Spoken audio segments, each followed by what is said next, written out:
become a furry? Well, you came to the wrong place. Do you think this is easy? Do you think this is just fun and games? Huh? Well, so you think I just woke up one day saying, hey, why don't I make a character of myself? All furry with pink hair and blue horns? Yeah, that sounds great. You just think you can watch The Lion King one time and be like, hey, I really like this movie. And then a couple years later, The Lion King 2 comes out and you really want some of that Kobu's butt? No, that doesn't make you a furry. Just wanting Kobu's furry butt does not make you a furry. I'm sorry. No.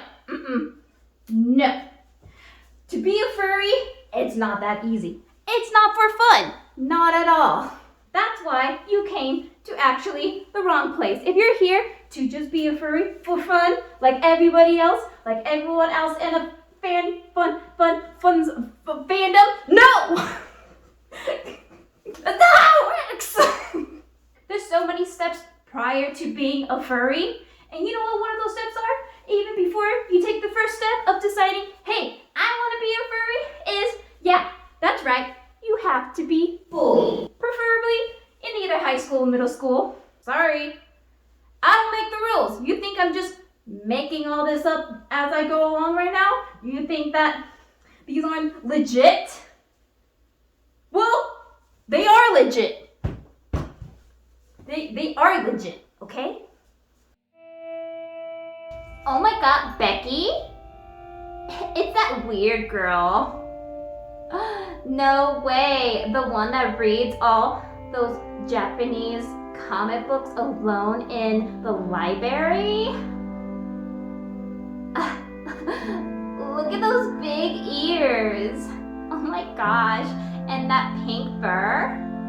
Who does she think she is? Like a Sailor Moon?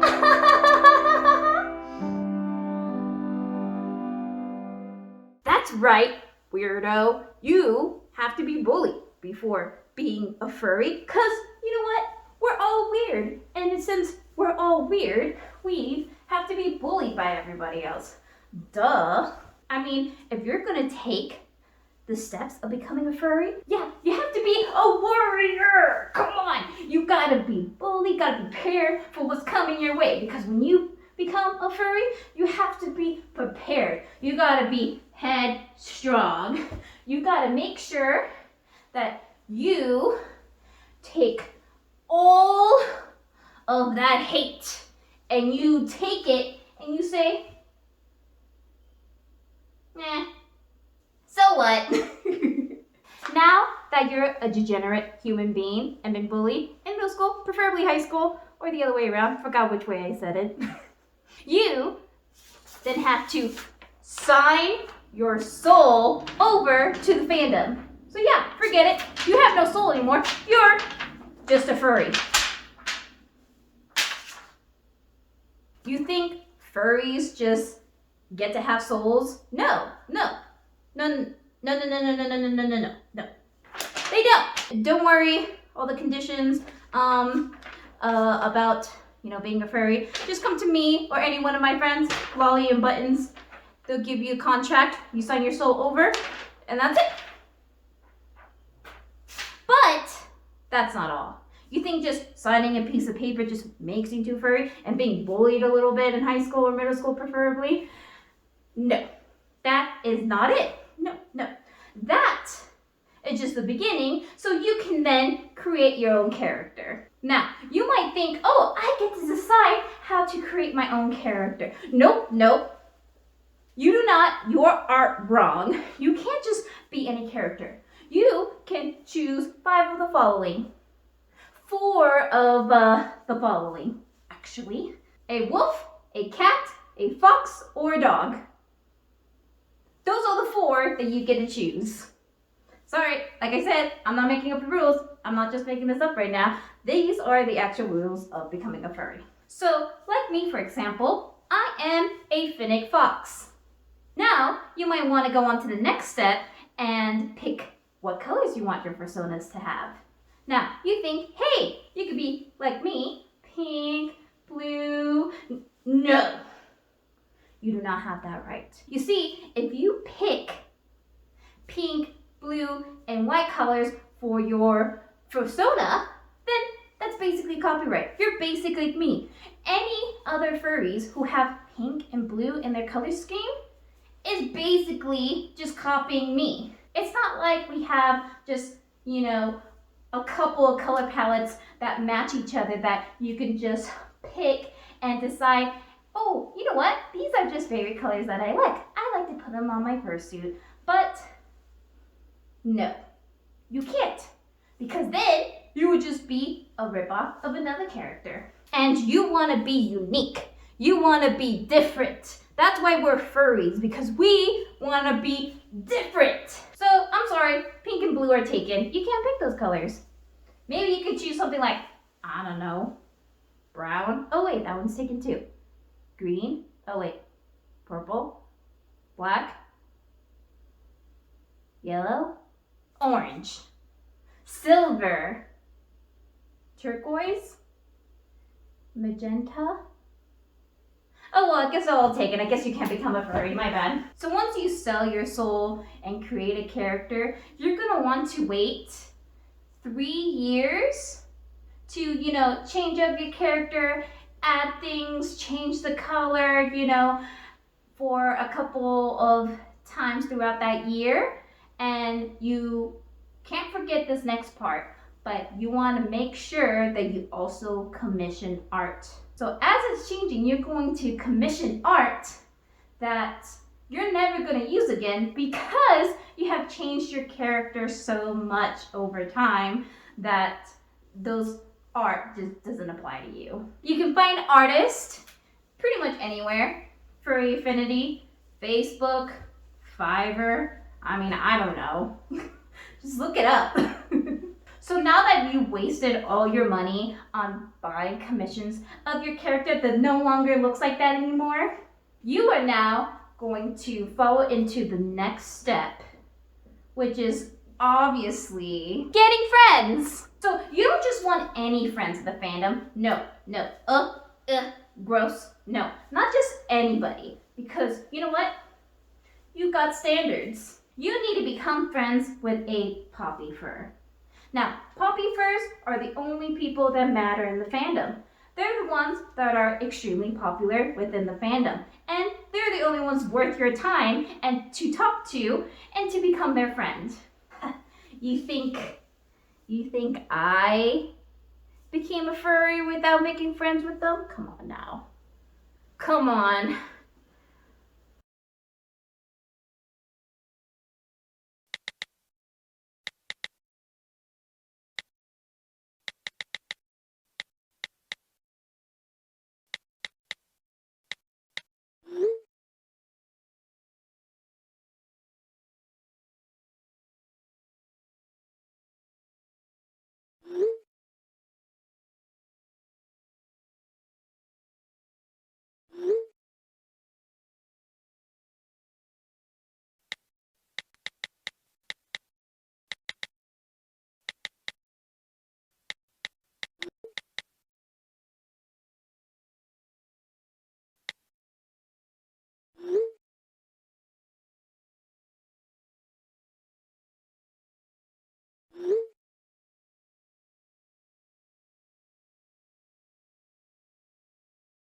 So now that you've made the proper friends in the furry fandom, the next step is to get permission to have a fursuit.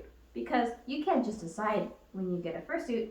You have to ask permission from either God. Oh, I'm sorry. I mean your parents. Because come on, we all know that you guys are all like attic dwelling losers without a job. You have to ask your parents to help you to get a fursuit because let's just be honest, you can't afford one. And even if you did have a job, remember, you wasted all your money on commissioning art for your character. So all that $1,000 in commissions could have gone towards your fursuit, but you got art instead. So priorities. So you have convinced your parents to buy you a fursuit. Now you gotta pick a fursuit maker. Now you don't just want to go with any fursuit maker. You have to go to the most popular fursuit maker and the most expensive one because your parents are paying for it anyway, so like, who cares? Now, a great way to find a fursuit maker is to find someone that you already like. That way, you can be their fursuit sibling. And when you become someone's fursuit sibling, it just automatically means that you can become their friends. So you could just make more friends that way by forcing people to be your friend because you guys just happen to have the same fursuit maker. It's really important to get a fursuit because you just can't be a furry without one. You're basically just like any other normie if you don't have a fursuit. It's not like most of the fandom don't have fursuits. That's whoever told you that. Come on now, like obviously every single furry has a fursuit. Duh. I have spit all over my suit now. Gross. So now that you officially have a fursuit, you can now come out as being a furry. Because, let's be honest, you don't want to tell anybody you're a furry. Because of reasons. So, because you're hiding to everybody the fact that you're a furry, then there's a process where you have to come out as being a furry. And you're not a proper furry unless you come out to everybody. Now, a few ways you can do this is just to wait until people kind of start to guess. You know, they see your, phone screen cover of Mufasa in a bikini. Oh, you have a poster of Lola Bunny on your bedroom wall. Or maybe no one has been able to find out, but let's be honest, they all know. So now you gotta sit them down and basically explain to them that you are a furry. Mom, Dad, I'm a furry. Get out of my house! What do you think? You're gonna be a furry and then you're gonna watch all those animes and with those furries and those cartoons and the Mufasa. So anyway, thanks again for watching my video of how to be a furry. And for all you who've asked me many questions, how do I become a furry? What is a furry? Can I join the community? And to all those answers, yes, anyone can be a furry. You don't need my permission or anybody else. I think that y'all are super wholesome and cute whenever you ask me questions like that, but anyone can become a furry, can be part of the community. It's a great place to meet friends and, explore your interests and to kind of just make friends with, similar interests if you want to talk more about, movies, games with anthropomorphic animals, if you just love the character design aspect and the art, anything, if you just want to be a furry just because you are a furry. So thanks again for watching my video. I see you guys in the next one. Candy says bye bye.